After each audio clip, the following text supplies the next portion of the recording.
Hi friends, అందరికీ good morning. నేను మీతో ఒక విషయం చెప్పాలండి. మేము రీసెంట్గా ఒక గృహప్రవేశానికి వెళ్ళాము. అయితే ఇల్లు బాగా కట్టుకున్నారు వాళ్ళు, అయితే మేము వెళ్ళలేకపోయాము. తర్వాత ఒక సండే మేము వెళ్ళామన్నమాట. ఎందుకంటే పిలిచారు, అప్పుడు మనం వెళ్ళలేకపోయాం కాబట్టి తర్వాత వెళ్ళాలని వెళ్ళాము. ఇల్లు మొత్తం చూసాము, చాలా బాగా కట్టుకున్నారు. చూసి వచ్చి మేము ఇంకా సోఫాలో కూర్చున్నామండి. ఆవిడ మేము కూర్చున్న దగ్గర నుంచి వాళ్ళ ఇంట్లో ఉన్న వస్తువులు, మా టీవీ ఇంత అయింది, మా ఫ్రిడ్జ్ ఇంత అయింది, మా ఇంట్లో మంచాలు ఇంత కాస్ట్ అయ్యి, వస్తువులు ఇవి కొనుక్కున్నాము, ఇంత కాస్ట్ పెట్టి కొన్నామని ఆవిడ మాకు చెప్తూ ఉంది.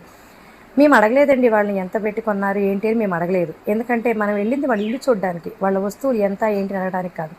కానీ ఆవిడ ఒక్కొక్క వస్తువు రేట్లు చెప్తూ ఉంటే నాకేమనిపించిందంటే వాళ్ళ ఇల్లు చూడటానికి పిలిచినట్లేదు, మేము ఎంత రిచ్గా కొనుక్కున్నామో చూడండి అని మనల్ని ఎగతాళిగా పిలిచినట్టుగా అనిపించింది నాకు.